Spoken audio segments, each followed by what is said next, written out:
Okay, guess what we're going to make today? Some lumpia.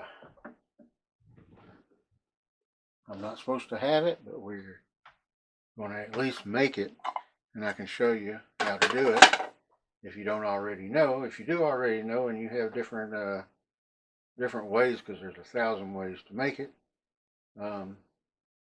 just leave a comment down there. Let me know how you make it. No, it's all good. Here's what you're going to need. You're going to need a carrot.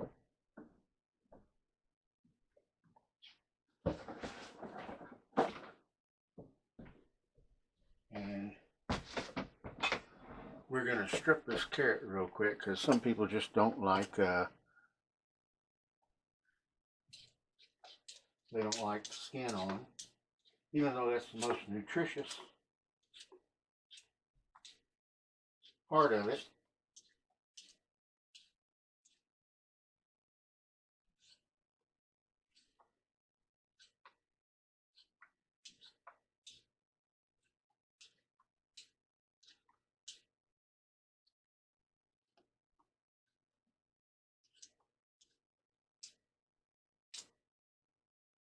Because that's where all the vitamins and things are.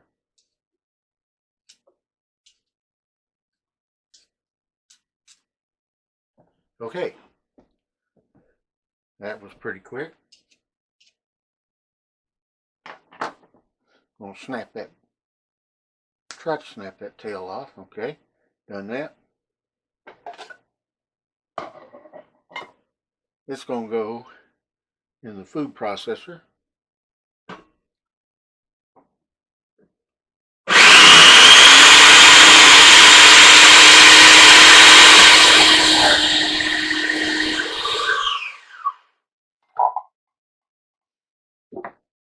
And we're going to put a clean stalk of celery in there.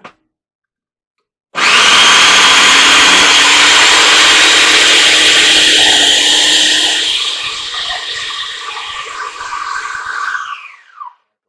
started to roll off, trying to get away from me. That ain't going to happen.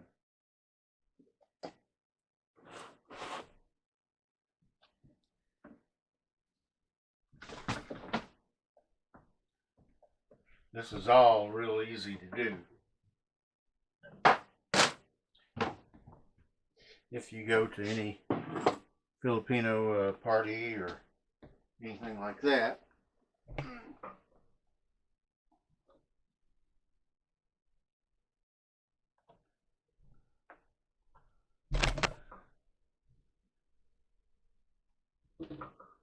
or if you have been, you've probably had lumpia.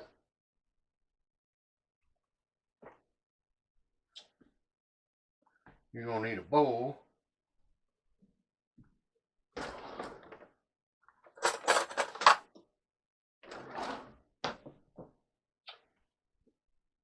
For the egg, and I think what I'm going to do right now is I'm going to crack the egg in the bowl because that egg tried to get away from me.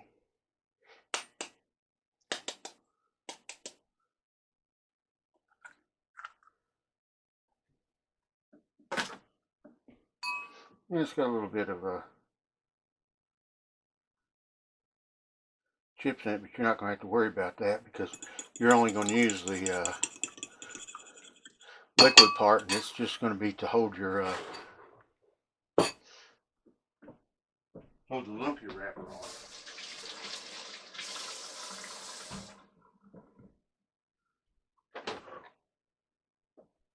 You're also going to need vegetable oil for frying. Yes, you will. It's a fried food. I'm not supposed to have it, but I guess a couple won't hurt me too bad. And you're going to need some garlic. As you can see, I'm not that picky about getting garlic out of a jar.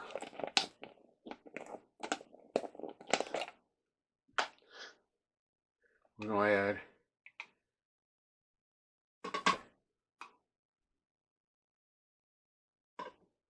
about the equivalent of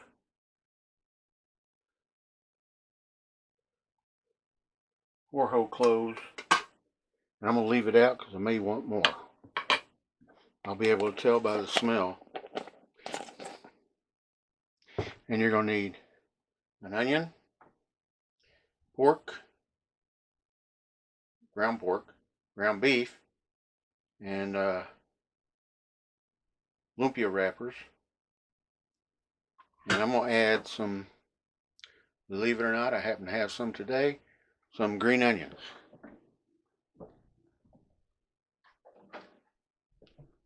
Now you got to remember, I'm living in northern Arizona, so you get certain things, it's like you just hope the stores have fresh.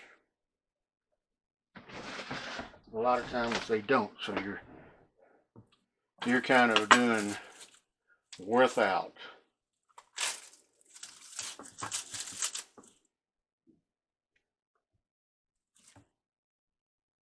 We're going to cut all the brown parts off.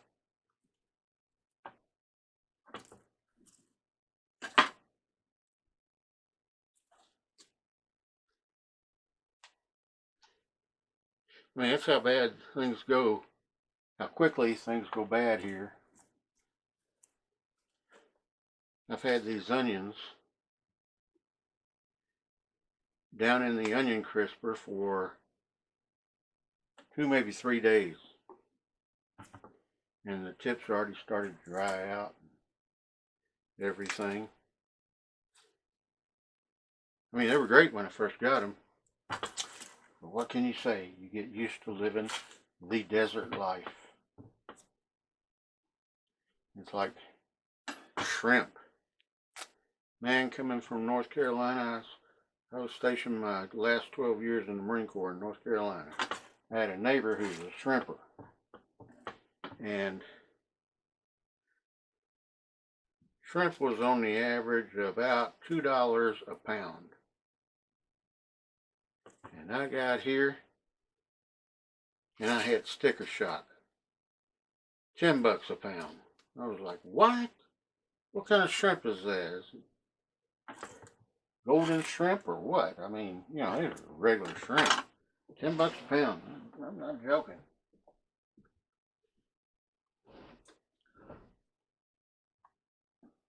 But it was.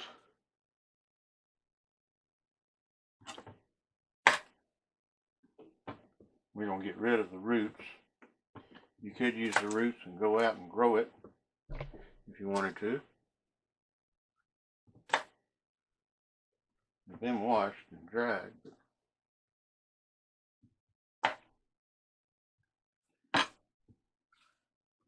And I know a lot of people who get the green onions just for the sole purpose of going out and growing them. But as we go along,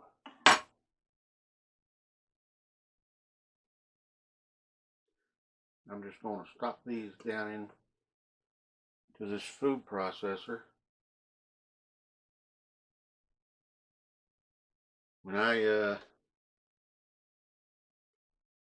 married my first wife, who was a Filipina, kind of funny. We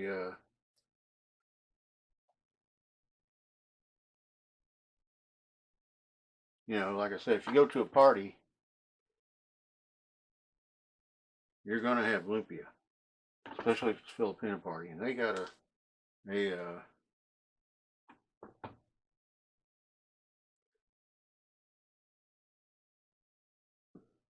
those people, they know when a new Filipino's in town, no matter where you are. I mean, their grapevine's better than Ma Bell. I'm not joking. They tell you in a heartbeat, hey, there's a new girl in town. And you don't even have to leave your apartment or house or anything. And so like I say, I made thousands of lumpia per year for the parties. Excuse me 1 second while I run this.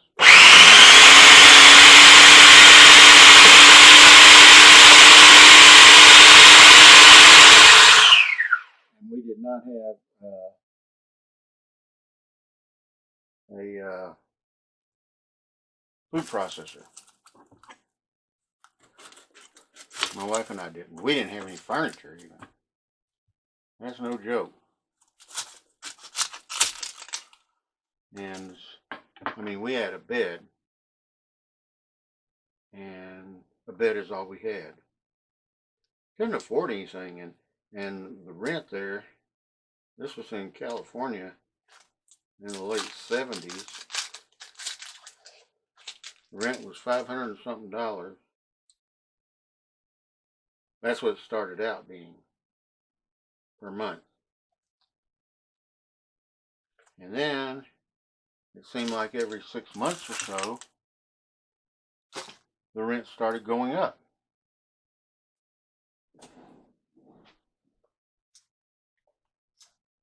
And it would go up $20 here, $20 there. And if you called, because one time we had a clogged up sink, and the people who owned the place or ran it said, "Oh, we'll be up, but it'll be 2 or 3 days." What? That's the clogged up sink was in the kitchen, and they did not like having to do anything, and they sure enough didn't want to call a plumber or anything like that. So they came and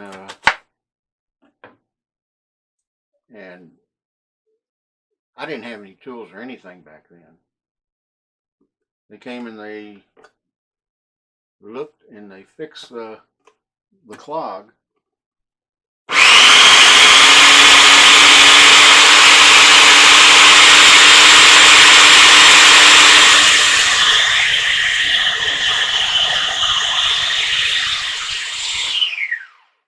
And they said, okay, next time there's a clog, you're going to have to pay for it. We're like, what? I mean, we had a, what do you call it, a food disposal and everything. And the clog, I think it was caused by soap or something like that. And I was like, what? No. And they says, yes, that's the way we operate. You only get like 1 call per year for repairs. And that place is renting now for over $2,500 a month. Don't know how, but it is. And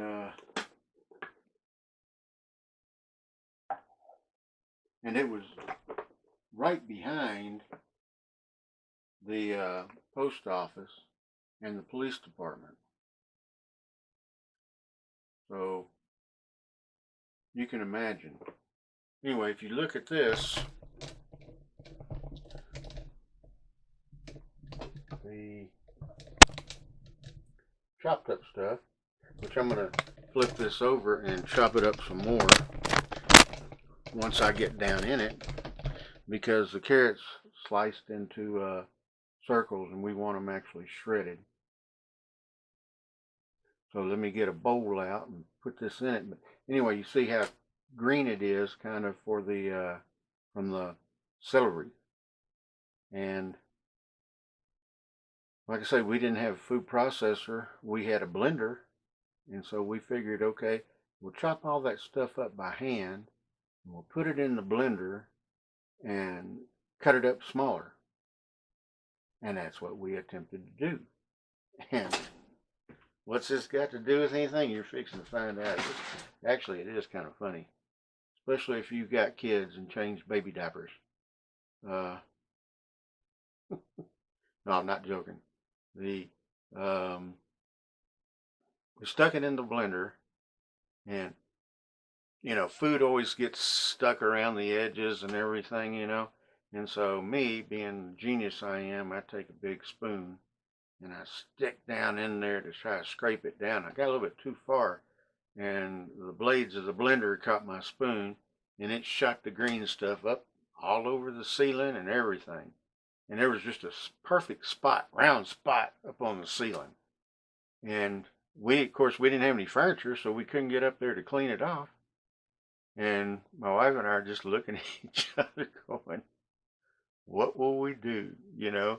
And I says, well, someone's going to think we had a baby and changed the diaper and threw the diaper on the ceiling or something, you know? Anyway, we didn't stay at that place very long. After we moved out, we found out that the people that were running it were actually, like I said, they kept going up and up and up on the rent. And evidently, they got busted for stealing from the owners, because they were going up and up on the rent, but they weren't giving the owners any of what they were making. And so they had to, I think they went to jail or prison or something, I don't know. Let me grab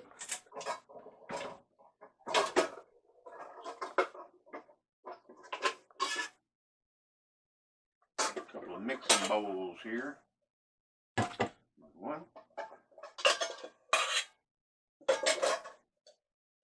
And here is two.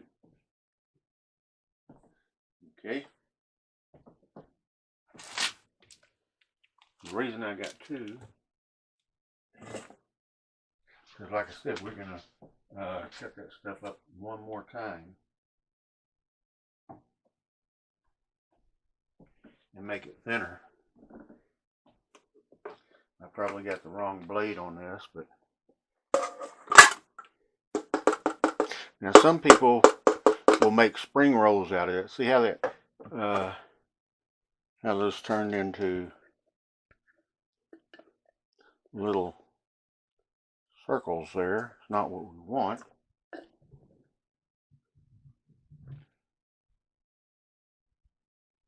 Some people use only vegetables in there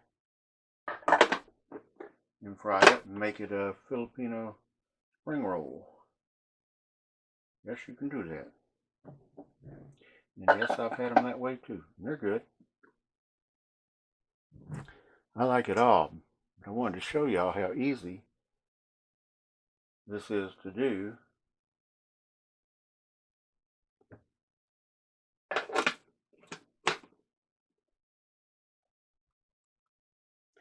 I think what I'll do to make this even better and faster,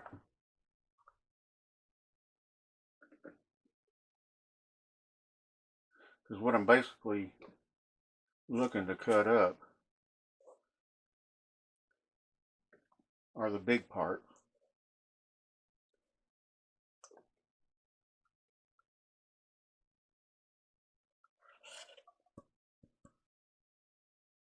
There's still some big parts in there. And the shredded onion. You want them actually chopped kind of fine,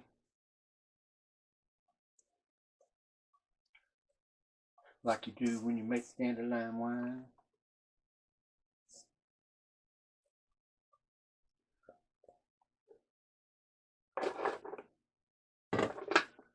I see some onions trying to get away there.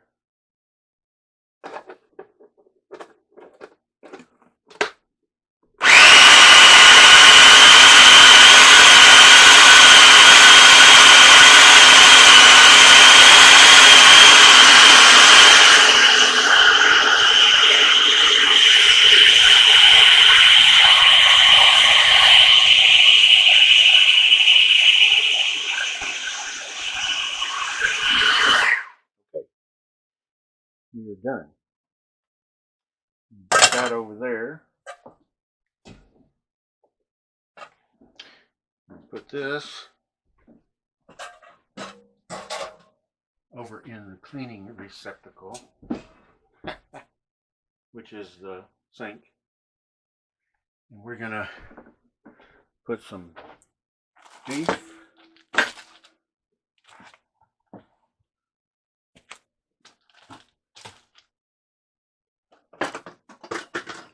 Yeah, I got things jumping around on me all over the place.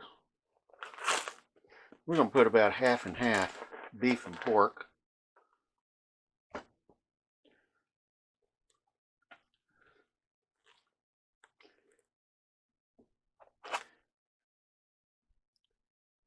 It looks like about half of that. And then I'm going to put the rest of the beef into the refrigeration receptacle. The refrigerator. I just made that up. But like I say, some people want pork and some people want beef, and you know, you can say it's in there, it's in there. And some people won't eat pork, and if you know that, you don't have to use pork. You can use just all beef. The cool thing about all this is whatever's left over, if you want to, you can actually make a burger out of it. It's a pretty good burger.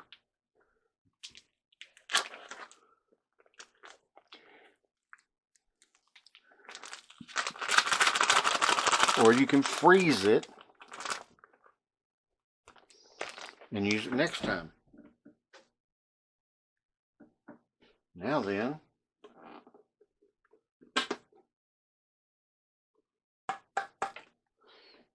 put this in the cleaning receptacle.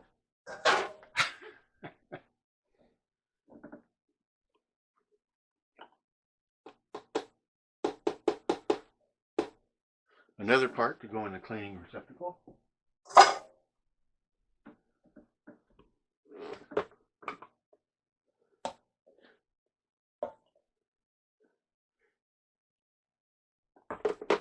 And that right there is probably, I'm using my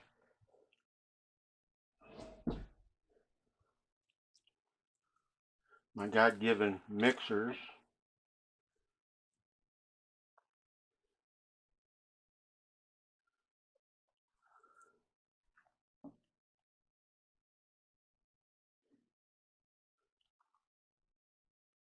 Now, if my son was here, he could be helping me make this. The only problem when he's here doing it, or helping me, is when I start cooking them, I can't cook them fast enough. He eats them quicker than I can cook them, or we can cook them. He loves it. And you will too. Now, if you notice, I have not added any salt or pepper. But have no fear, I'm going to do that.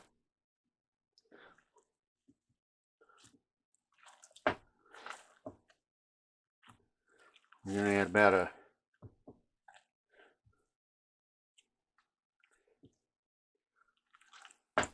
about a tablespoon of salt. And I'm thinking I'm going to use probably the pink salt.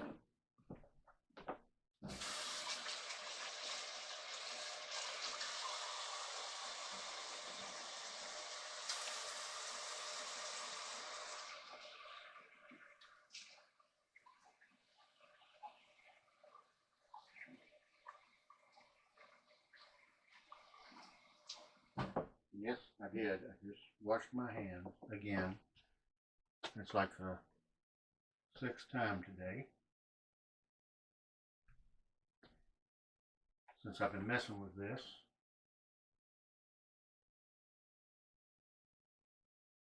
And I do not want this to restart over. Or maybe I'll just use regular salt. I think I'm going to use regular salt. What they use over there in the Philippines is salt right out of the ocean. Pretty cool. You can drive by and see, using about a tablespoon, you can see piles of salt. Piles. On the banks or some places.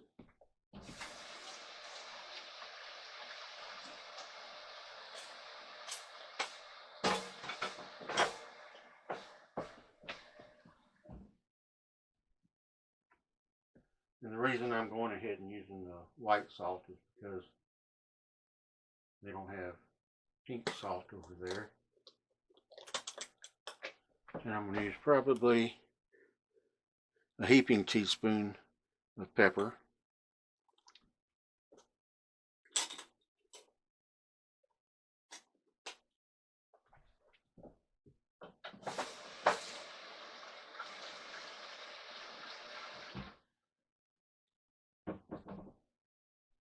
Now, I'm going to mix it up again.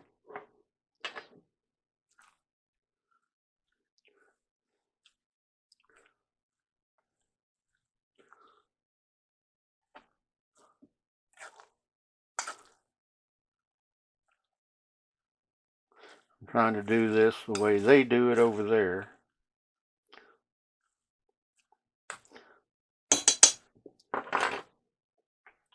Because they are the masters of it. And you actually want to mix this pretty good because you don't want anybody to get a whole bite worth of salt.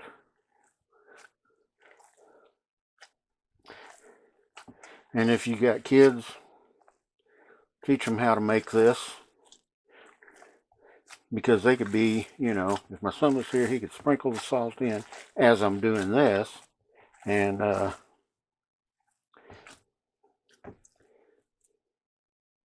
it would be exactly right. And I wouldn't have to worry about that. We're going to get some more of the cut up veggies.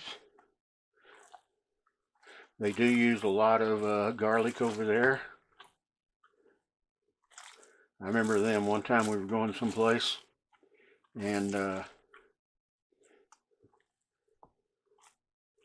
smelled what I thought was pot.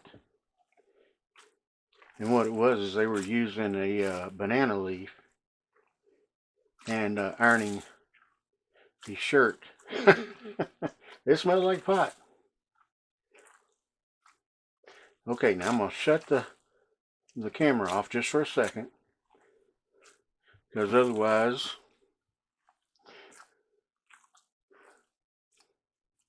if you look at this, you see a little bit of vegetables in it everywhere.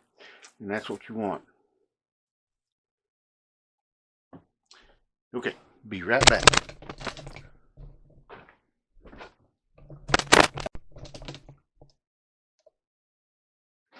Okay, I did a lot.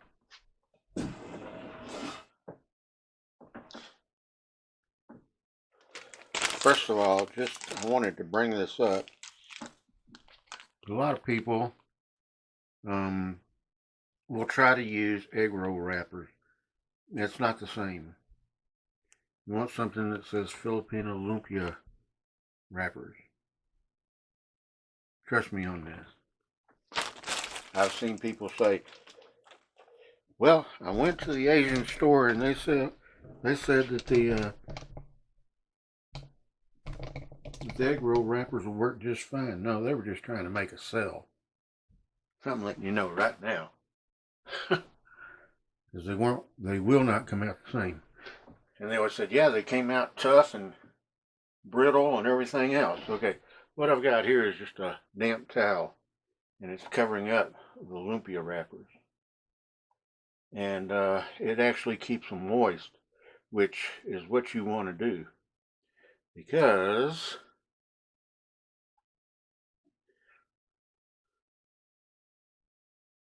egg roll wrappers are a lot thicker than this. This is like paper. And that's how you want it. But you want something to keep it damp and pliable.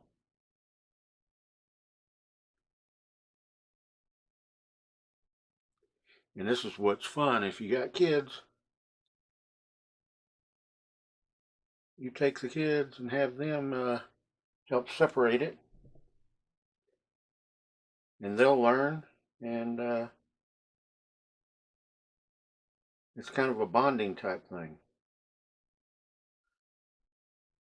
My son did it, and like I said earlier, you know, the only problem I had was once they were wrapped up and rolled and everything, I couldn't cook them fast enough. I mean, he kept eating them. He loves them that much. Anyway, what I also did while I was on that little break is I turned on the air conditioner because it's 83 outside and I'm on the second floor, which makes it about 103 up here. But I also hooked up the air conditioner in my bedroom, and I also rolled a couple of lumpias in slow motion on my cell phone. I hope those come out good. I rolled about 4 so y'all can see how to do it. And that was in slow motion. And I'm going to show you how to do these. See, if you're not careful and you leave it out, this is what you end up with. It's brittle. That was one that I pulled apart and it kind of split, so it couldn't be used. Anyway, this is the way you do it. It's really easy to do, and like I say, if you get your kids helping you, you'll have fun, and it'll be a bonding experience. And one of the things that well, while I was on that little break, I also charged the batteries, because I don't know if you guys know this. One of the if you have a camera and it's stopping every time when it hits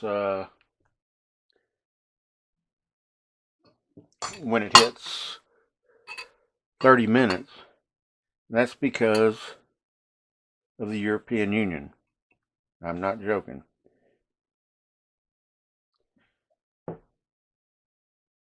Because they said that if you have a camera that records longer than 30 minutes, that is considered a video camera, and therefore it is a different tax, a higher tax. So cameras companies said, yeah, we'll just fix you and we'll make it to where they'll only record for 30 minutes. And if you're watching, I'm making these, and these are easy to do, and they're fun. Then you can see, once you get them like that, then you just fold the ends in and roll them over. And then you take your egg wash, and that's what's going to seal. That's what's going to seal it. And you put it in there. And flying along here. Now, a lot of people use the whole wrapper. And like I said that, I think I said that earlier. And I just don't care for the whole wrapper, because you're getting a bunch of wrapper and not a lot of content. Why not have more content and less wrapper? Hey, you know what? That could have a couple of different meanings.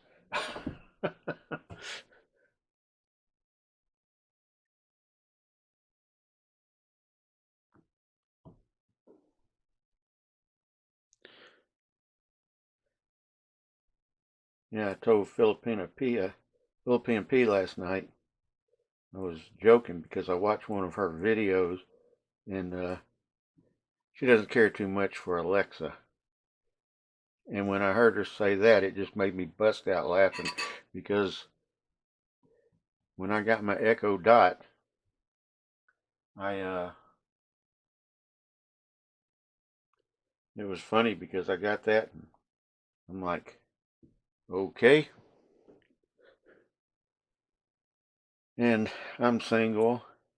And I says, I cannot believe that I stooped this low as to be talking to a hockey puck.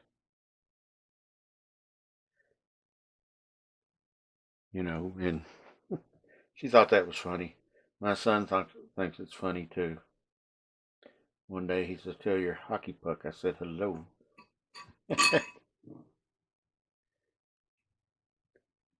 Because you never can tell what's going to pop up on that thing either. One day I was sitting there and it just said something out of the blue. And I'm like, what? What? Wait a minute. Whoa, where'd you come from? And then it'll tell you about deals on Amazon. And would you like to automatically order it? And but I think someone else has one around here, and I may be conflicting, or they may be conflicting with mine, because sometimes I hear something and I'm like, wait a minute, and you try to ask it to repeat itself, and it won't. But I sit there and I'm like, I didn't ask it that. Why is it saying something like that? Why is it? Oh, and if one of them you can add extra egg wash. If one of them gets kind of where it's starting to come apart there. Anyway, I sat there and I said, I didn't ask it that. Now I'll tell you one thing else you don't do with that Alexa, because I think the neighbors thought I was mad one day. I'm in here yelling because I'd set an alarm on Alexa. I was cooking something, and I do use it a lot for alarm. And they like just now it went boom for no reason. Anyway, I do use it a lot for an alarm, and I'd set an alarm, but then I decided to do something different. And so I told Alexa to cancel the last alarm. And when I told her to cancel the last alarm, she says, you have an alarm set for so and so time. And I says, I know, I'd like you to cancel that. And she says, well, you have an alarm set for so and so. I says, I know, cancel that. And she just kept saying that. And I just got louder and louder and louder. And now I'm sitting there going, what am I doing? I'm arguing with a hockey puck. Technology, I tell you.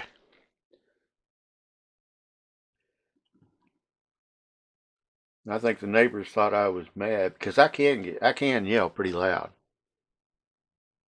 I guess that has to do with my days from the Marine Corps.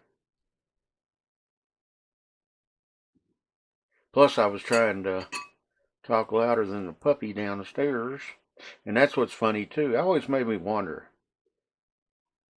I need to have a friend who's a vet, not a veteran, because I'm a veteran, but a vet. I want to ask them, how come dogs don't get hoarse like humans? If we sit there and we yell all day, we get hoarse, and the next day it's hard for us to yell or even talk sometimes.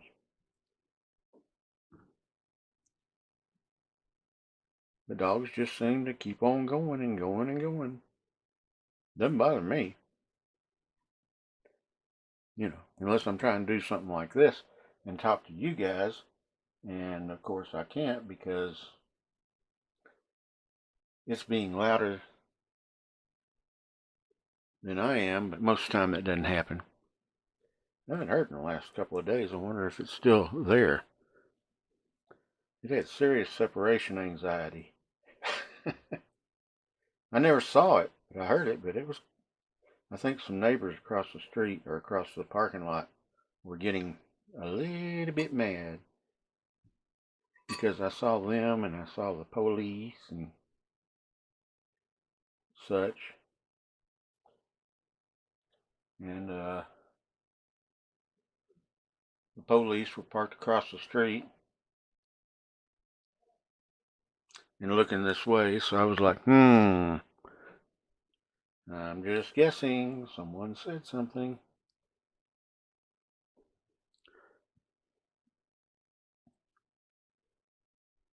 Yeah, weird things go through my head.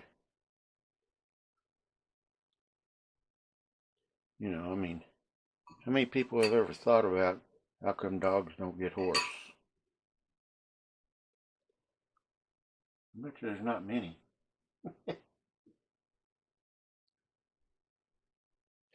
Now, if you get one like this and it's a little bit torn, that's okay. Most of the time, and I say most of the time, it will still work for you. Now, the dried up brittle one I had, that was not going to work. But it gave you a lesson on how to keep it moist. See, it's still held. Like I say, you know, if you're married to a Filipino, every time there's a birthday party, every Christmas, every Easter, every any type of celebration, you are going to get invited and you are going to probably make lumpia or other dishes, ampalaya,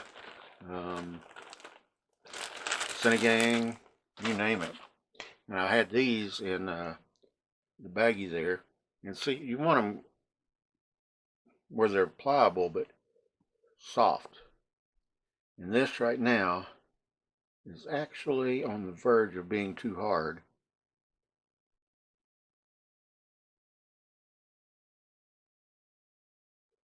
And that's what I mean. If you got kids, you can teach them patience with this. Because if they pull it too fast, it's going to tear.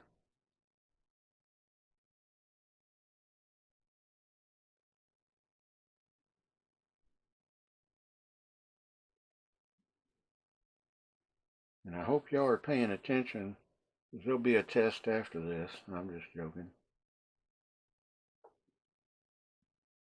What I'm going to do is make these 3 real quick, because I do need to get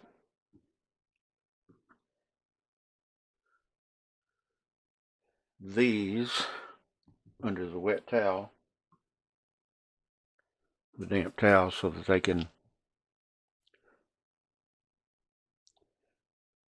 they don't get hard. They were on the verge there. And you'll get used to this as you make it.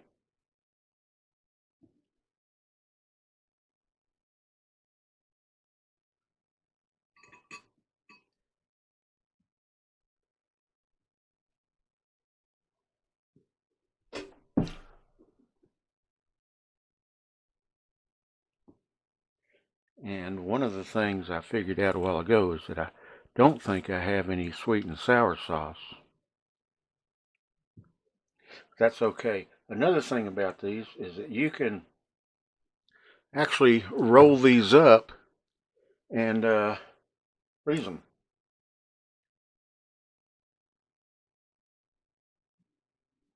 Yes, you can.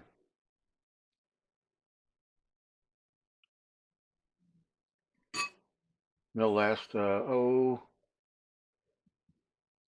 few weeks or so. Maybe even longer. I've never had them around long enough to have to freeze them. I'm serious. I mean, you know, my son, he would come in, and if he knew some were in the freezer, that were frozen, you got these little pizza bites and all those other things. the kids just love. Man, he pull these things out, and if they're in there frozen, he pull them out and invite his friends over. And next time I know, I'm opening up the freezer, thinking I have some because I have someplace to go, and there may be one left. He would leave me one. Nice kid, right? He might leave me two. But you can see that whole bowl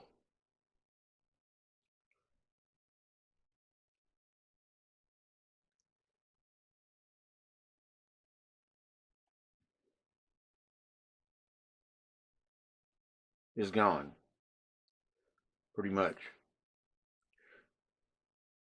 And I'm having to do this because I'm in the process of making 2 videos at once. I have the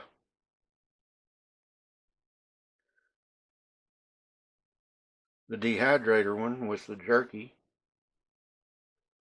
and it is loud. I didn't know it was going to be that loud because the one I had before wasn't very loud at all, and I could probably talk over it. I'm sure I could.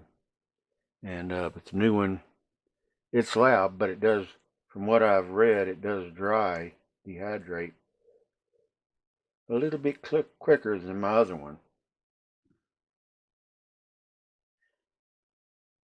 That one I think I got a little bit too stuffed, but that's okay. It fit. It's just going to be a fat one. And what we're going to do with these is you're going to fry them until the lumpia wrapper turns golden brown. And believe it or not,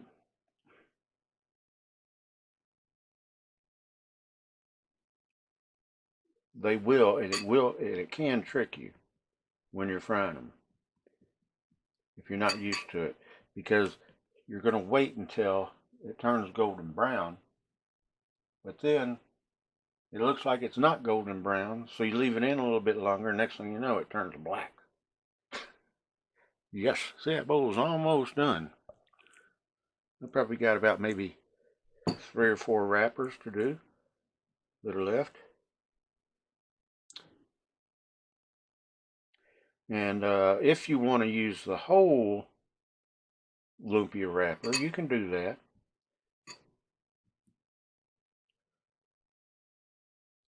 That's fine too. But one thing I'm going to caution you about is if you're deciding to use a whole one and you think you're going to cut it in half, which you can, don't cut it in half until after it's cooked. And let it rest a little bit. Because if you try to cut it in half before you fry it, all the filling is going to come out.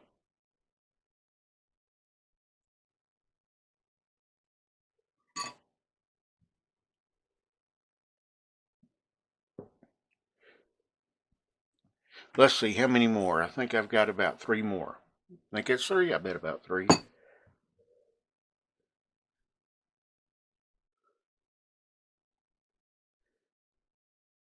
And that is exactly about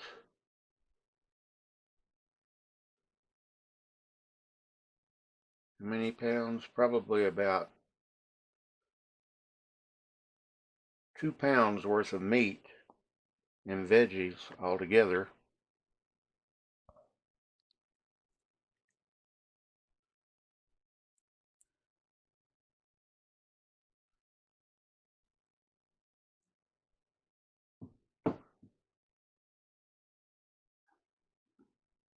I remember training. I was over in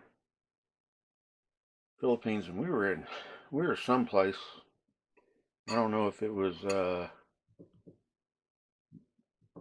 near Grande Island or someplace, and we were training.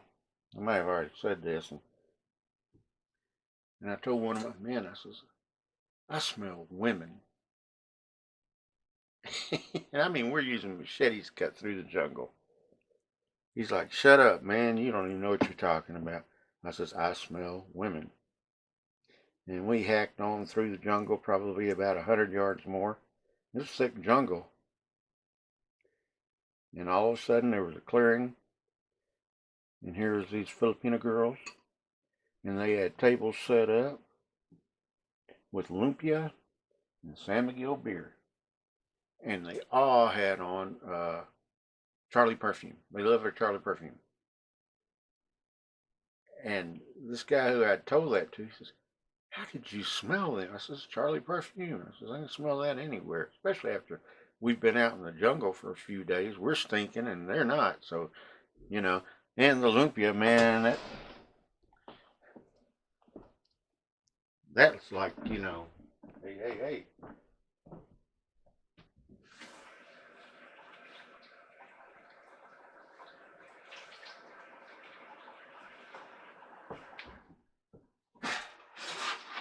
Okay, now that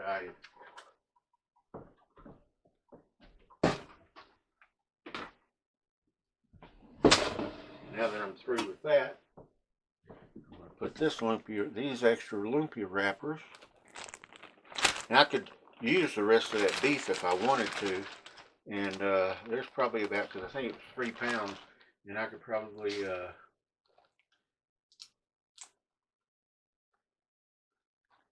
there's probably about 3 pounds of beef in there, so I used half a pound of it mixed with the pork. And so if I wanted to, I could use the rest of it and make the rest of the lumpia wrapper. I mean, make the rest of the lumpia. But I'm not going to do that.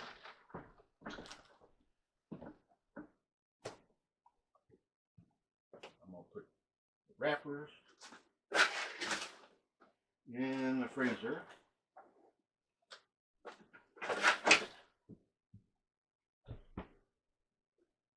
And I'm going to pull out the skillet. Now, a lot of people use Fry Daddies, and they work really good too. I'm not going to lie about that. I'm in this dinky little apartment, and so I don't have a whole lot of room, so I have everything stuck behind things, and it just takes forever. So, you know, what I'm going to do now is I'm going to swing this around.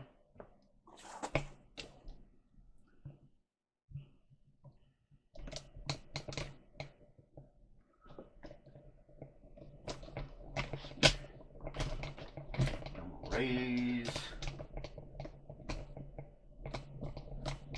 the camera up here.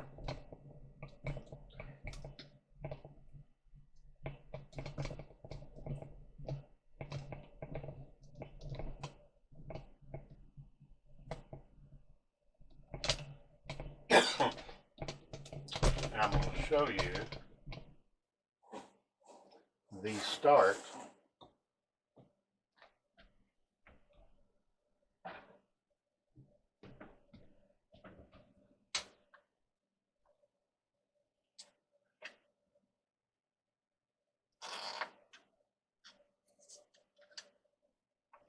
what I'm going to do here is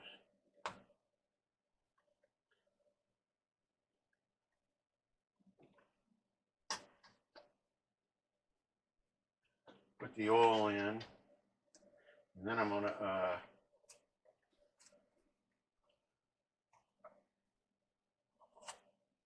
going to take a little break while the oil gets hot.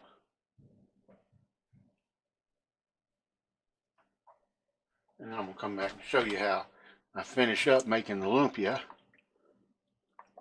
Now you're going to want the lumpia completely covered in the oil, okay? Just like that.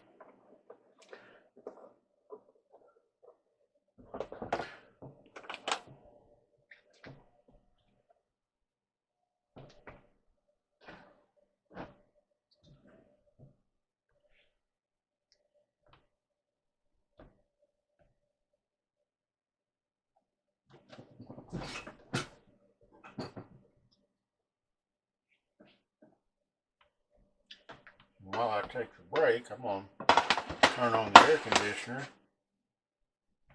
For the simple fact, this place does not have central heating and air.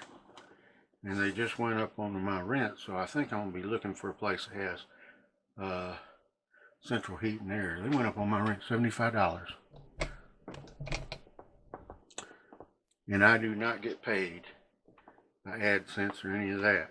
So I do these videos because I enjoy doing them.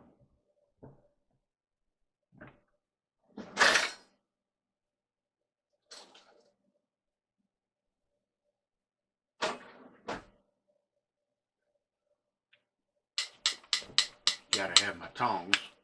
Okay. Yeah, they don't have any air conditioner, so I use a window air conditioner. What I'm going to do as I finish lumpias, I'm going to put them on a pizza pan. I'm going to cover this with paper towels to drain the grease.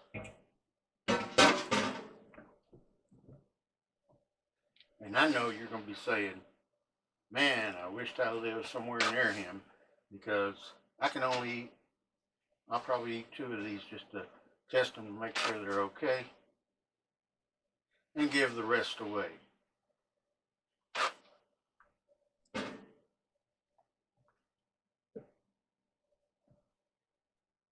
And there are ways you can check the oil to make sure some people...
Okay, so that is how you do it. I don't know if any audio's gonna come out of this, but that's how you do the rolling.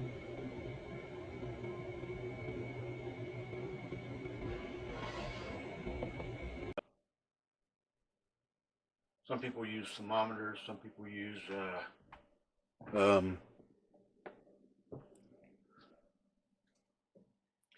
the end of a wooden chopstick to see if it bubbles. Some people use a little piece of broken off dried, which it's not going to be ready yet. See, it's not bubbling or anything yet. I'm going to take a break and I'm going to turn on the air conditioner. And then when I come back, we're going to fry some lumpia.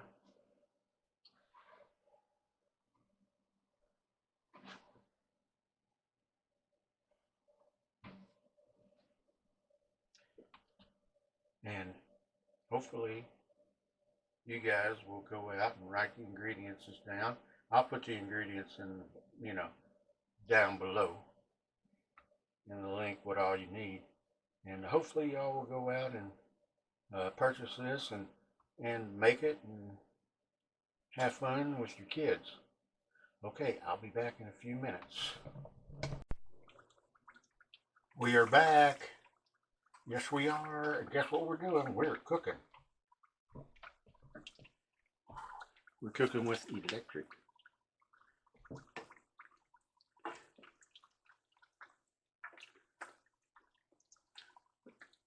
We might be able to get by with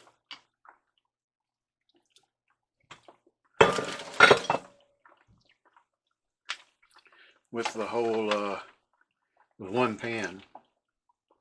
If you're making thousands of them, you're gonna go through a lot of oil. Trust me. Trust me. Lots and lots of oil, because the oil will turn black.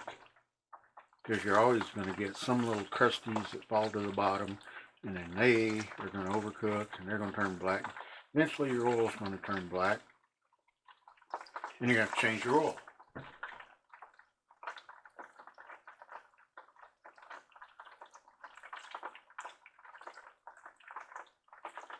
Just like you do in your car.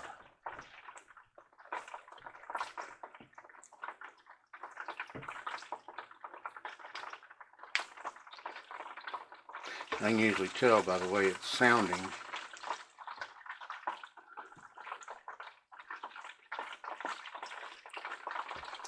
It's starting to get better.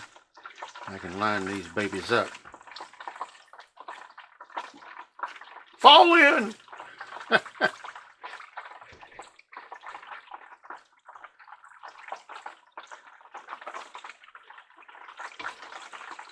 Always got to have one Marine that decides he's going to do what he wants. No, they're getting there. I was just joking there. It's coming along pretty good here. And you're going to see about how long. Now, don't quote me on how long. I know you're probably looking at your watches and everything. And how long I cook these. Don't go by that. Because I'm above 5,000 feet in northern Arizona. And it does have some impact on cooking. I've seen people try to cook cakes here and they couldn't get a cake to cook.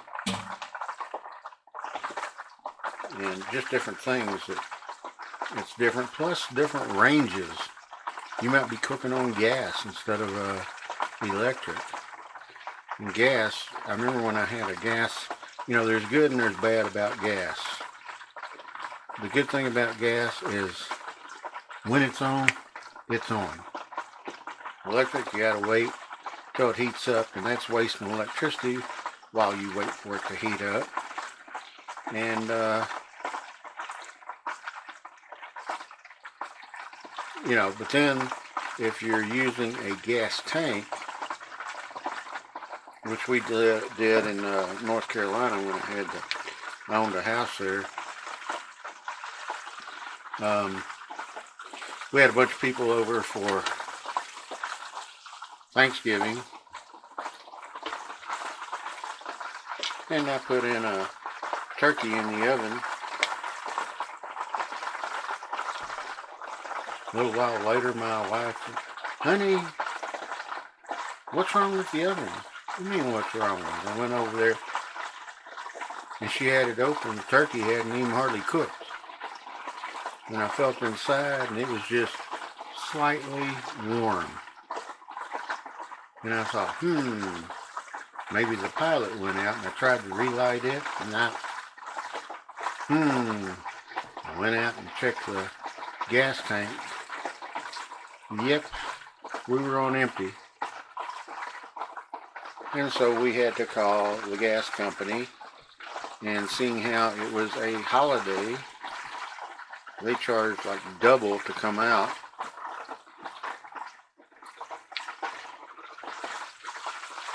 And fill you up.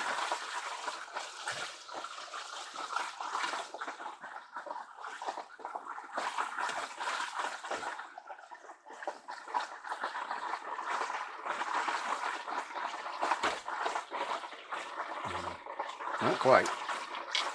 Still a little doughy. Yeah, that was an expensive Thanksgiving.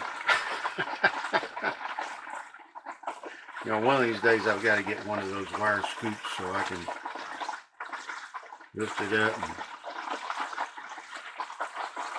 shake it.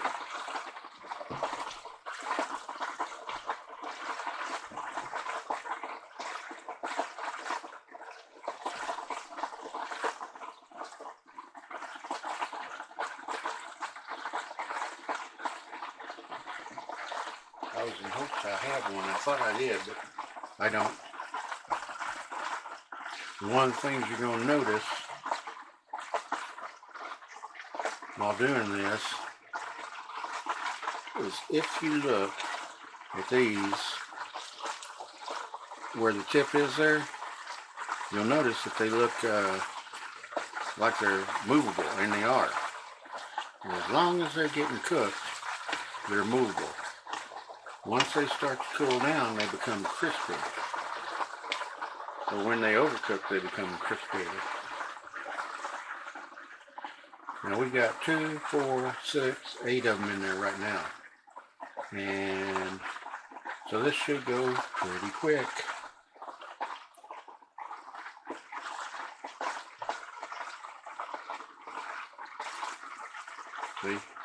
See how that is soft right there?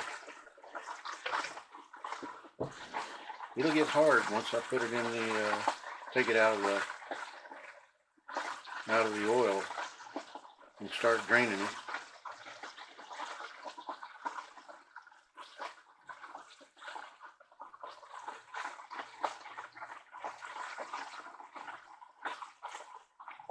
And you can actually freeze these after they're cooked as well, and put them in the microwave.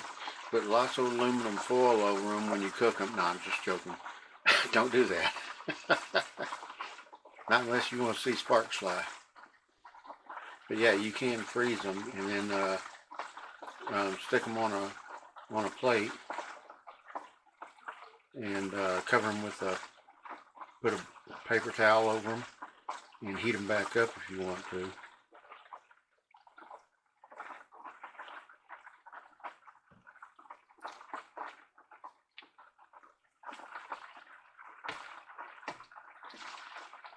You see, the whole thing's a little wiggly there.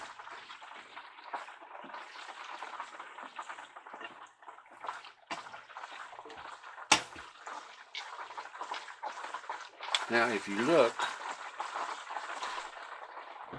let's see if I can get a close up here.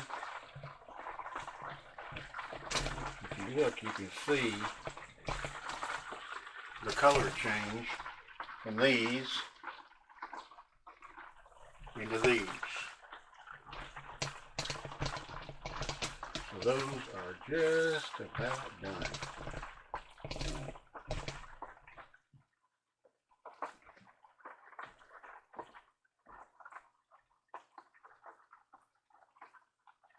And you get some extra grease too from the from the pork.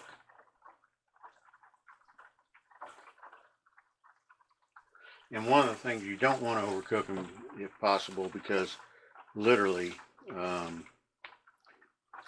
the inside, if you overcook them, it's going to be like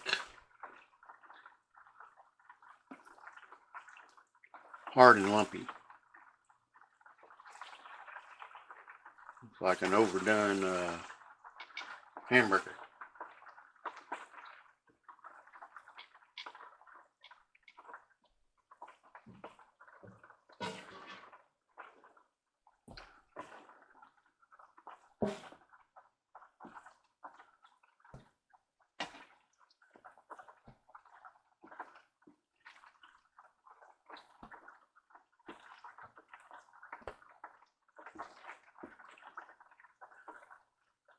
Now see, what I'm going to do is I'm going to watch these for when they dry and make sure that they're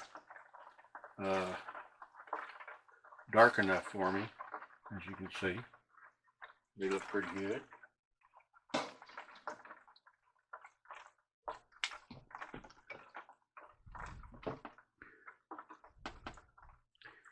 And we're going to put in some more, about 8 more. That's why I say this doesn't take very long.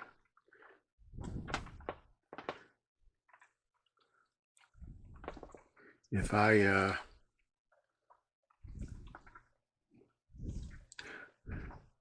you can buy these pre-made and ready to cook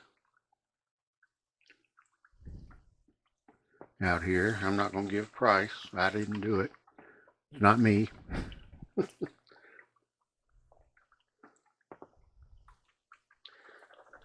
But there's a lady who sells them.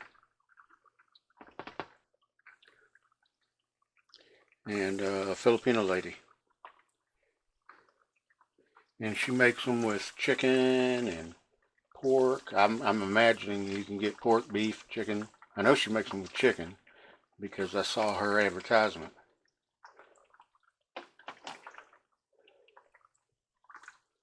And you saw the total time it took me to do all this. And I think a lot of it, I hope she doesn't get mad at me, because I think a lot of it is that people don't know how to make this food. And so they're afraid. You know, they don't want to mess anything up. But like I always say, and I hope you take this for, take this to heart, you know. You're making this food, and there's other recipes. Like I say, some people like them all vegetable, and that's like a Filipino spring roll. And then some people like just beef, and some people like just pork, and some people might add hot peppers in it. You know, this is just to show you how to do it, and it's your basics. And when you make it, you own it. You know, experiment. You own it. Be proud of it. You know, that's I always say that. It's yours. Own it and be proud of it. And if something comes out wrong, it comes out wrong. You know, but the most majority of the time, it's going to come out right, and you're going to be happy. Your family's going to be happy. They're all going to eat, drink, and be happy. So, you know, and then you'll be happy. You'll be like, I did it.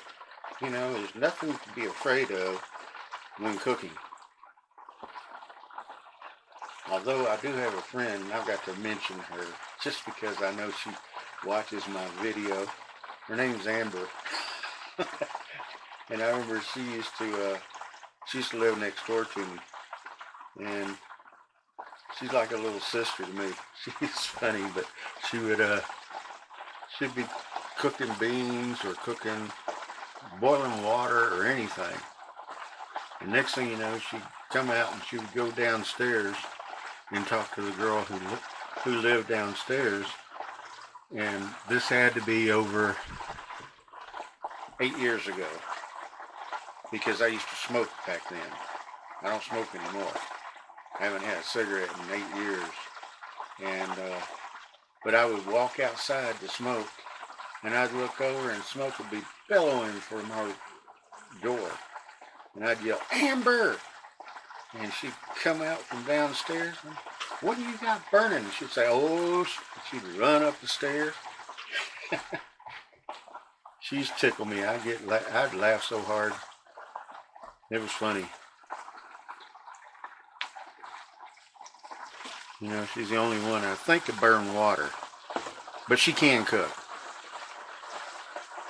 She would just get preoccupied.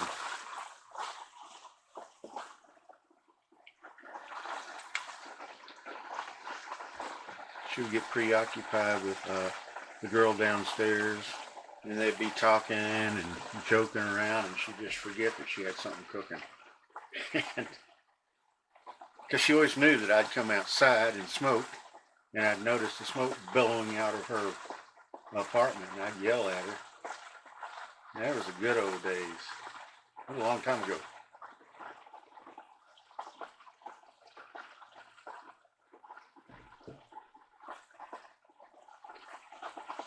Heck, now she's got 2 kids and married,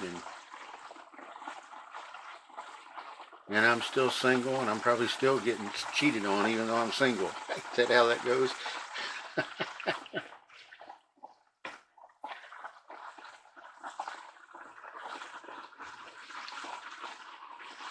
I just hadn't found the right girl yet. I'm kind of choosy. I had a girl over here the other night. It was a date, and I was cooking for her, and I was cooking, I think it was I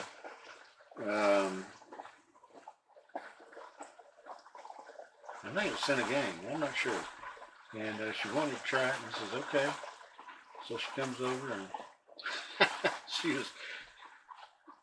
I was finishing up cooking, about to dish it out, and she was looking at all the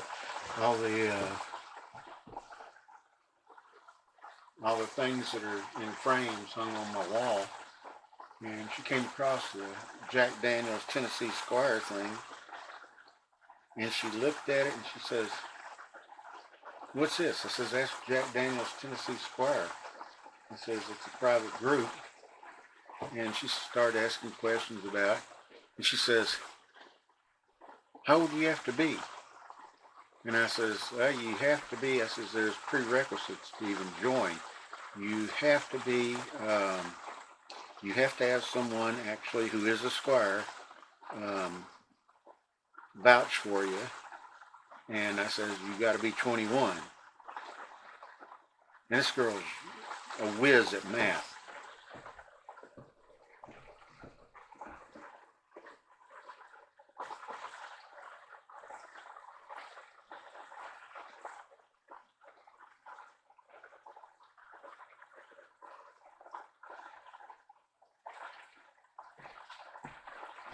Anyway, she's a whiz at math, and she looks and she says, "Well, if that's true," she says, "it says this was awarded to you in 1967. And she says, "So that would make you 75 years old." And I had to explain to her that when my father passed away, I actually, that was my father.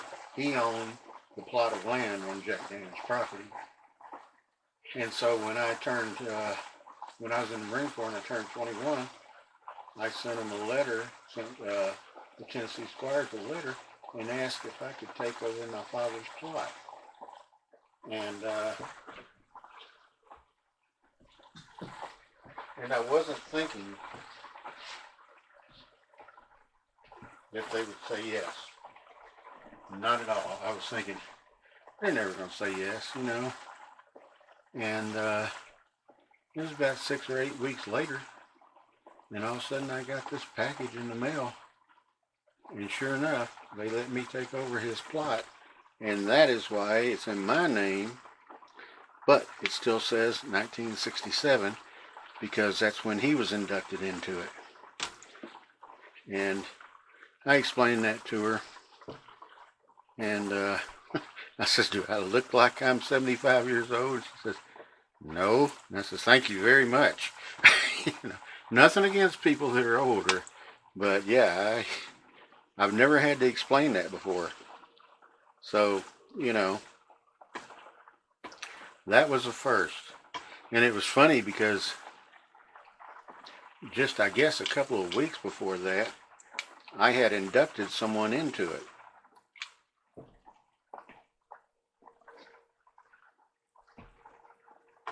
This one, I have to pull out because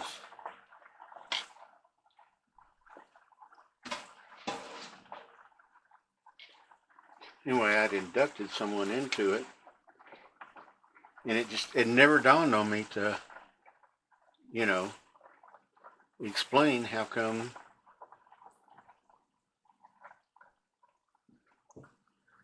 it says 1967.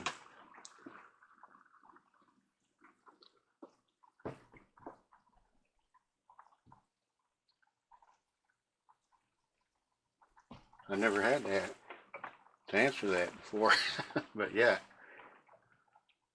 And it's funny because next morning she was eating more of the sinigang. She said she wanted to see how it was made from the beginning to the end.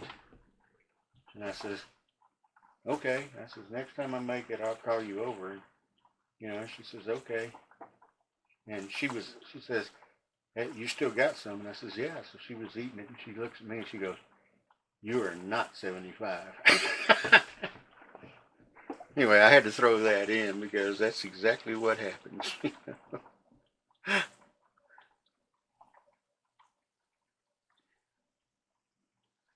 Now, if you see one starting to come apart, it's okay to go ahead and remove it because it's like rolled. It's going to be like kind of like a sausage inside. And sometimes the egg just doesn't do it as far as sealing it, or it could come apart as you're lifting it and putting it into the oil. But as you can see, these are turning tan.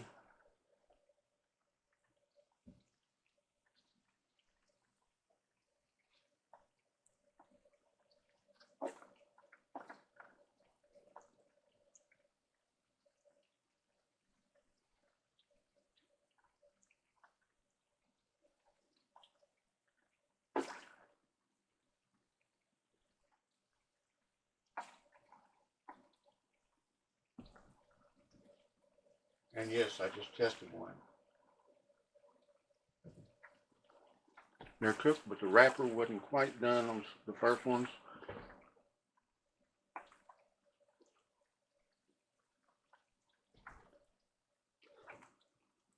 So I'm letting these go a little bit longer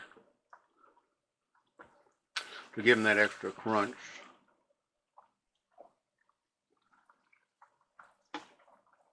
The meat inside is done, but just the wrappers were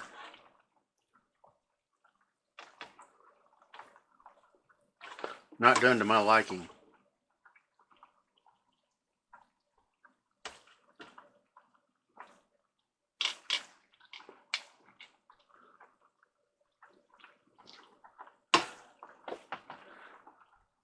One day maybe I'll show y'all how to make some fry bread. My niece, who was in Tennessee,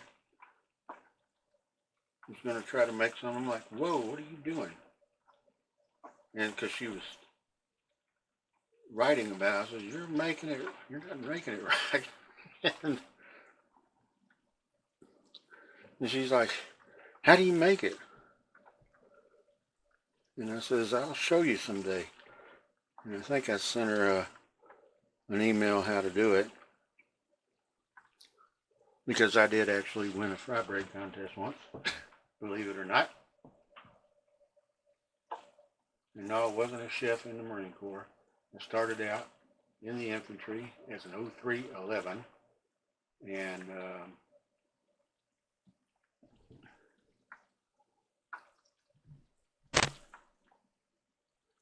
which is an infantry rifleman. And from there, trying to see how long I got. From that, I ended up being a machine gunner, and from there I ended up going after the machine gunner. I ended up carrying a 60 mortar until I had an eardrum busted. And after that, then I went to 3rd Battalion, 5th Marines, and ended up in State Platoon, which is a surveillance target acquisition platoon, home of the sniper. And I was with them for, I think around 8 years, maybe a little bit longer. And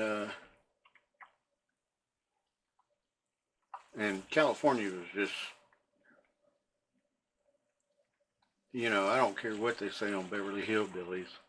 California is the place you ought to be. Nah, it's way too expensive. And I'm not joking. We used to go, my wife and I would go to get groceries, and for $200 we might get 2 bags of groceries. I'm not joking. And like I told you earlier, the rent was $500, and it kept going up monthly. And I ended up moving over across the bridge into the ghetto. I ain't joking. And moved over there. This was in California, and it was just so expensive. And so I wanted to go to the East Coast, you know, and I finally called the recruiter who recruited me the first time, and I told him, I said, is there any way that I can go to the East Coast? And he says, go ahead and tell them you're going to get out. And he says, get a do-it-yourself move, you know, because they'll pay for the truck and so forth. And he says, when you come back, he says, come through Little Rock, and he said, stop in, and I'll have orders for you to go to the East Coast. I'm like, awesome. I couldn't believe after all those years he was still recruiting in the same recruiting station, but he was, and that's exactly what I did. And I went into his office, and he says, got your paperwork and everything done. He says, you're ready to go. He says, we can't pay you from here, so you're going to have to stop at Millington Naval Air Station in Millington, Tennessee, on your way to the East Coast.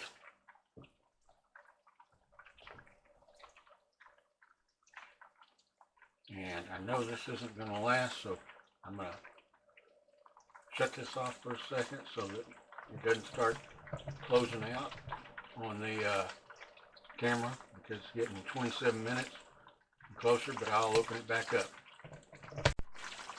Okay, and I am back. I'll be back. And so we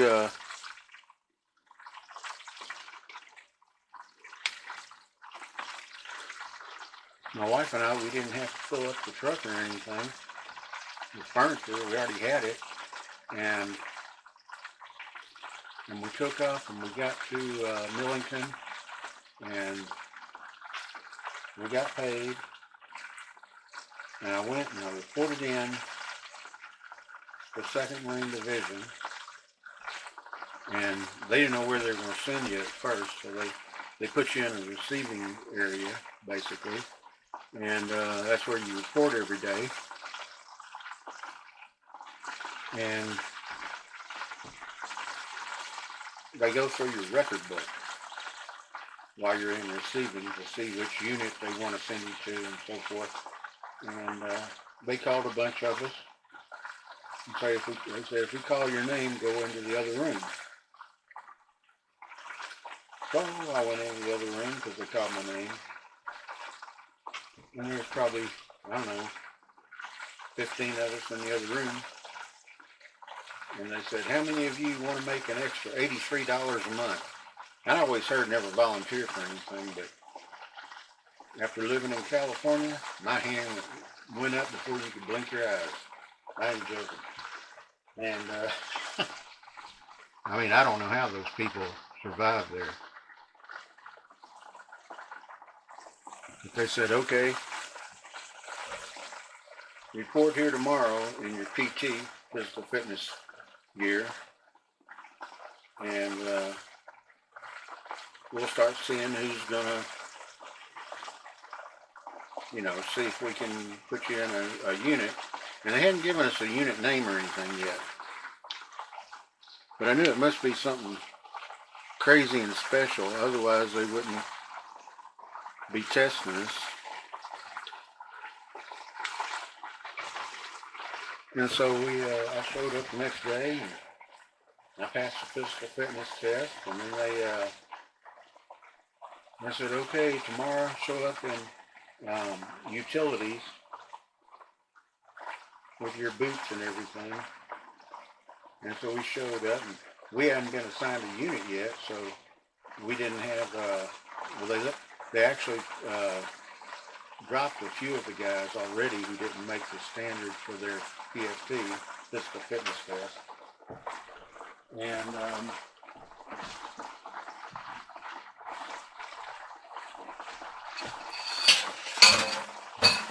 so they dropped a few.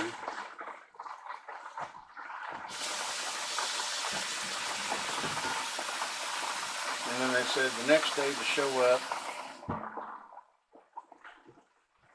with utilities on and your boots and everything. Since we haven't been assigned to another unit yet, we didn't have packs or any of that. And but they had packs waiting on us when we got there. And so we put on the packs and the helmets and stuff, and we proceeded to go on a horse march, about 20 miles or so. And some people dropped out in it. And then they said, okay, you're going to need a clearance to be in this. And so they had us fill out these cards and everything.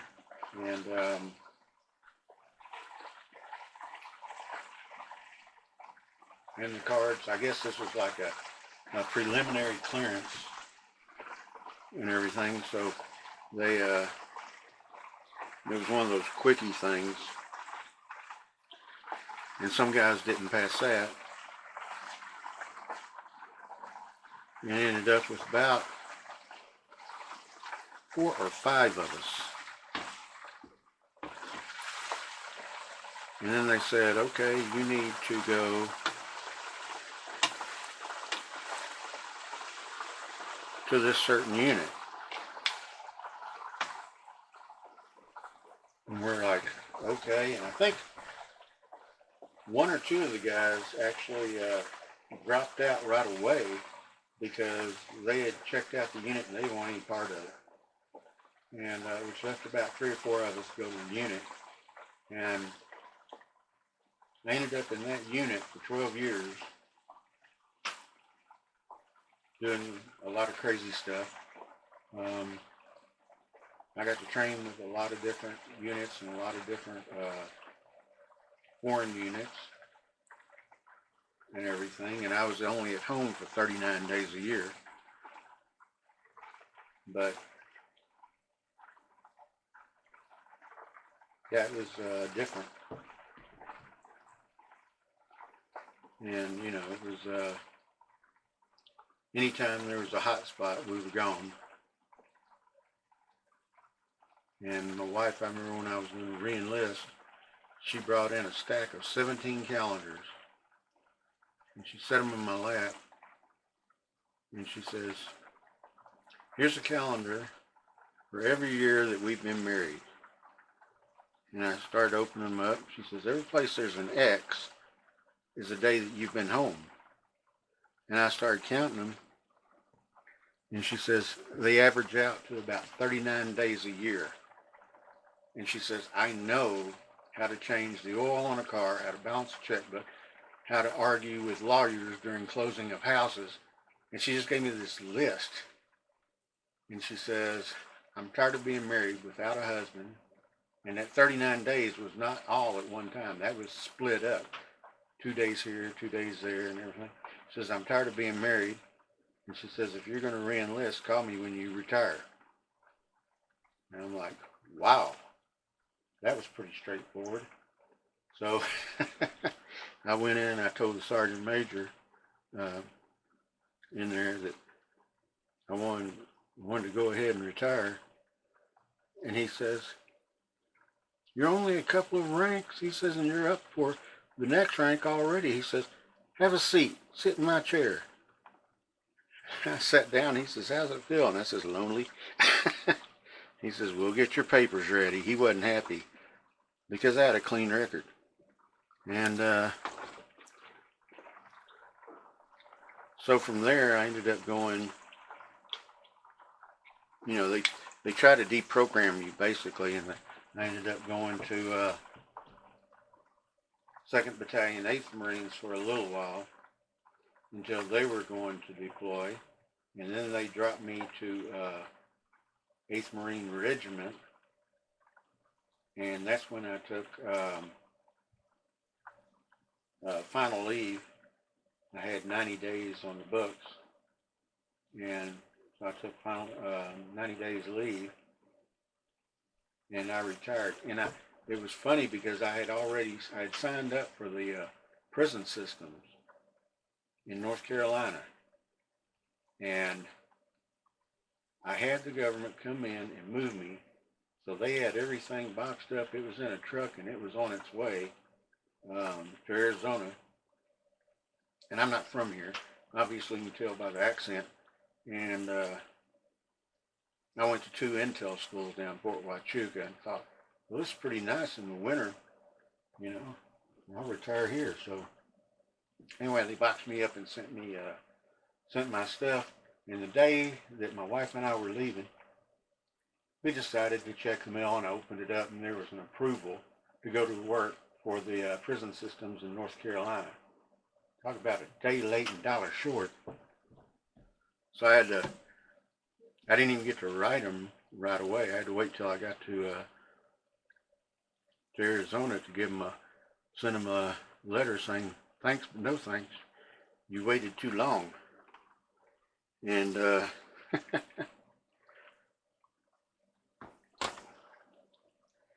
which I did. And they did. They waited too long. Yeah, I remember when I was in 8th Marine Regiment,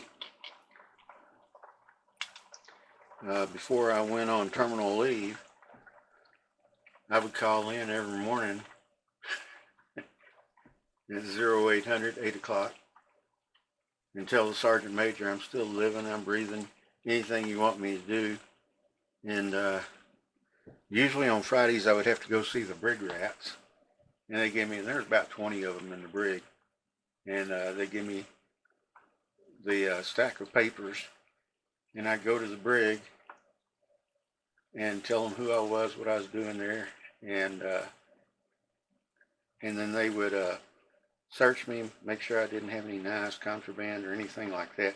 And they'd send me into this other room with this big long table, and they would have all the brig rats I was coming to see lined up, and they'd run up to me, and I'd ask them, how you doing? Is there anything you need? Are they feeding you right? Or is your medical attention being taken care of? This, that, this, that. And I would go through the sheets, and I got really good at it. I could go through a person in about a minute or two. And like I said, there's about 20 of them, so that took me about 40 minutes. And they got to where they knew me there at the brig. And I would come in, and they just tell me, come on in. And they wouldn't search me or anything. And they would have them all lined up waiting on me. And so I'd be done by like 09 in the morning and take the paperwork back to the regiment and hand it. But yeah, I'd call the regimental sergeant major. And he's, I went on, it was before I went on terminal leave, and then I called him up one time, and he's like, damn it, Stuart. He says, you don't have to call up every single morning. He says, go out, go fishing, do something, relax, you're retiring. He says, I know you got the Marine Corps in your blood. He says, but either you're going to retire or you're going to come back on active duty. I was like, okay, Sergeant Major. So, yeah, I only went in on Fridays until I went on terminal leave, and that was 90 days. And after that, I drove to, my wife and I drove to Tucson, Arizona, and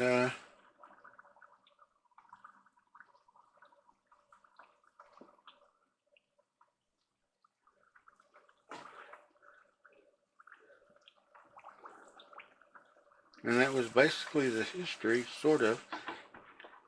And they stuck me with a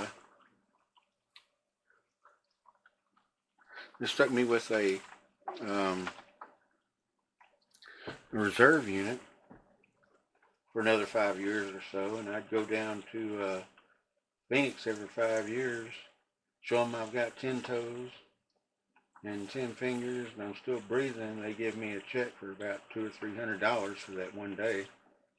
And now that may sound like a lot, but I had a lot of rank, and on top of that, it wasn't a lot.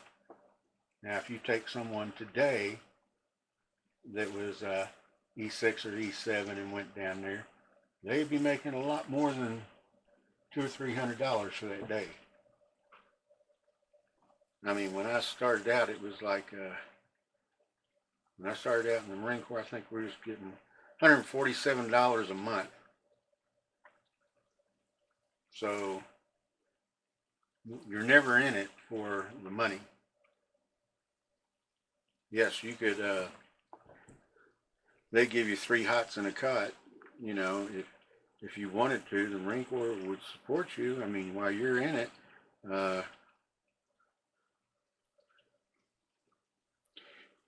you could,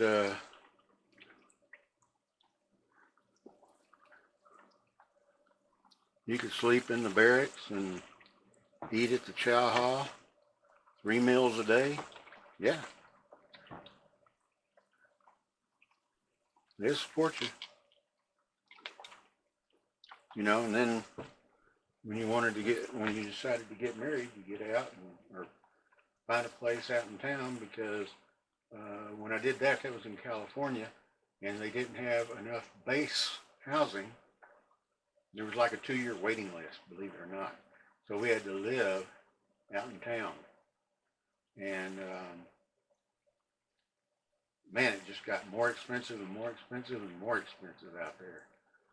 And I remember when I transferred to the East Coast, I remember my wife taking the car, and I was at home one day, and she pulled in, and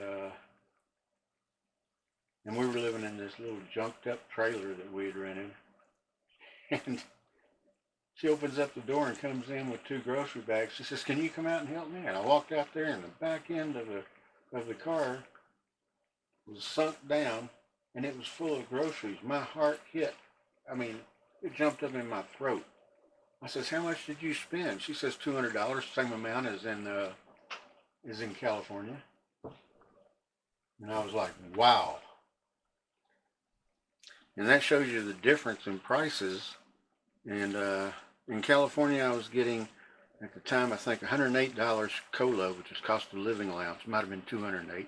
And when I moved to North Carolina, that cost dropped down to $35. So California has always been expensive. Very expensive.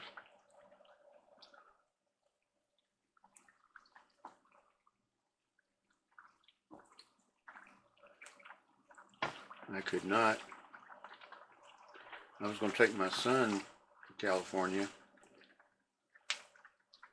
to see the, I was going to take him aboard some ships and stuff like that.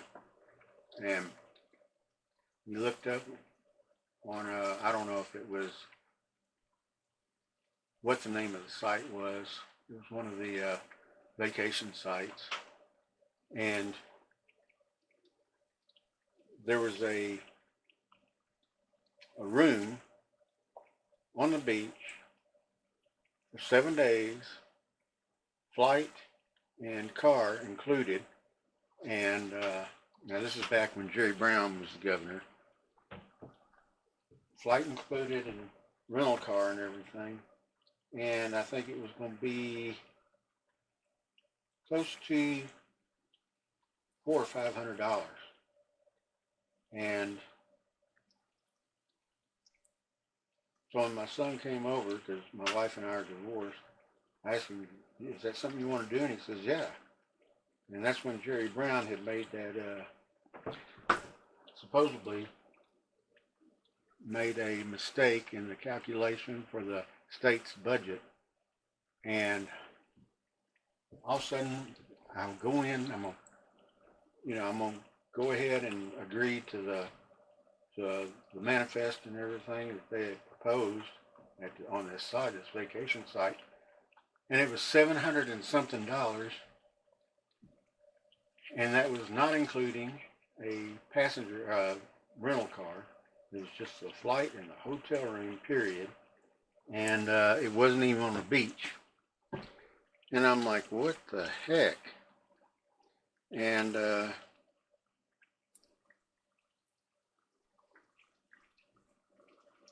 hotel looked like it was junked out. And so we ended up, my son and I, going to Fort Lauderdale, Florida for $700. And we had for a whole week, we had a rental car and a hotel on the beach.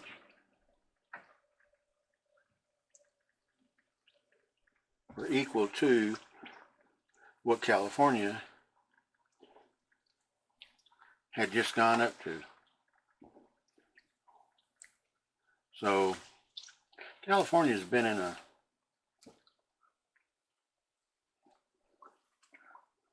poor state. Well, not poor state. They're making their money. They just need to elect better people. They've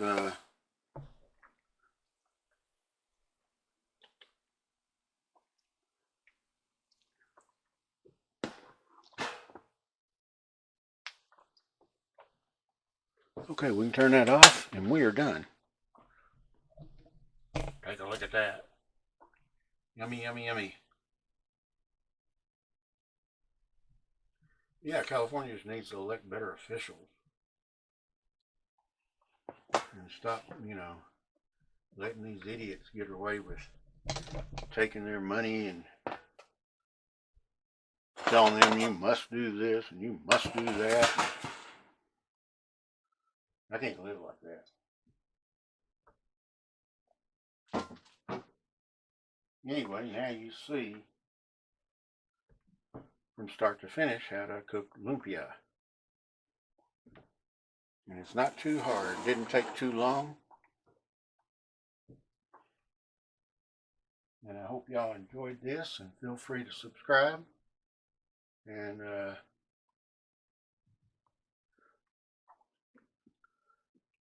See, these are a little bit soft, but they will harden up once they dry out. Anyway, if you like this, be sure and click the like. I hope you do. Punch that like. And hit the subscribe. And hit the bell also so you're notified when I post my next video, which I may post 2 this week. I'm not sure, because I still have the food dehydrator that I'm going to try to finish up tonight. But I had to do this first because I promised everybody I would do this. And you know, I'm one of those that if I say I'm going to promise, I do it. The problem was I found out that the food dehydrator isn't as quiet as I thought it was as my old one. So I had to do this first in order to, well, I couldn't do the food dehydrator and this at the same time. And the meat for the food dehydrator has been marinating now for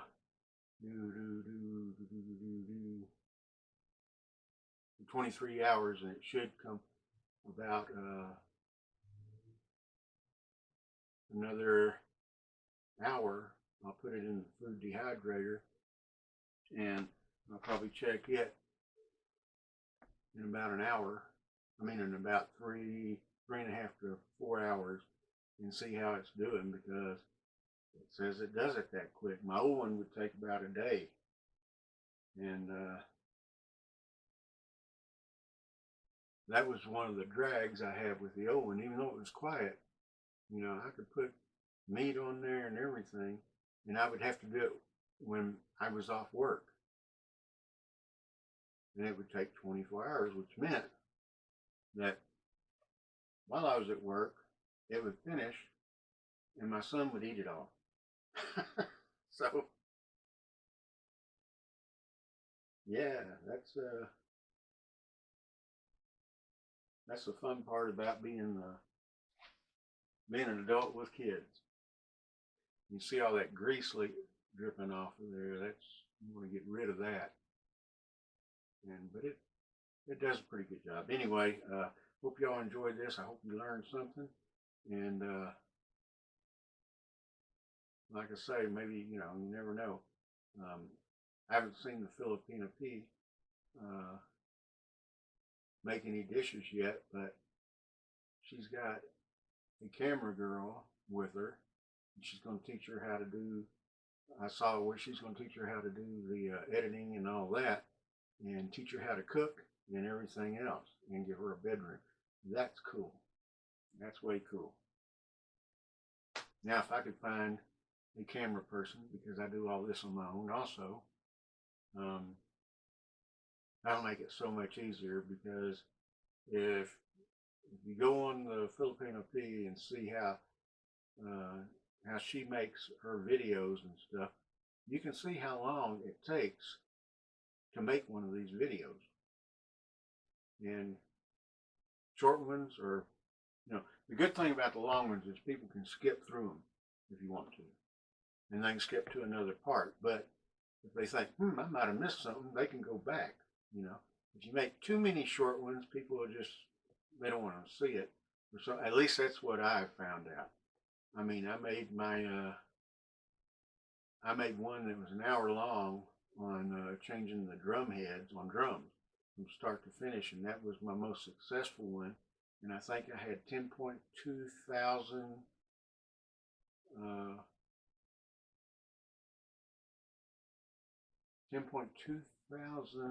watches.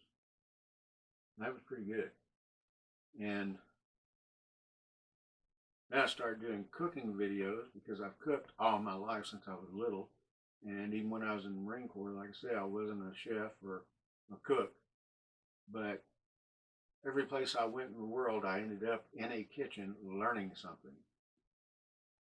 You know, I was never stressed and strapped to where I was just eating ramen. I could cook something, man. I could walk into someone's refrigerator and probably find something to cook, no matter how broke they are, they'll probably find something to cook. It's just, you know,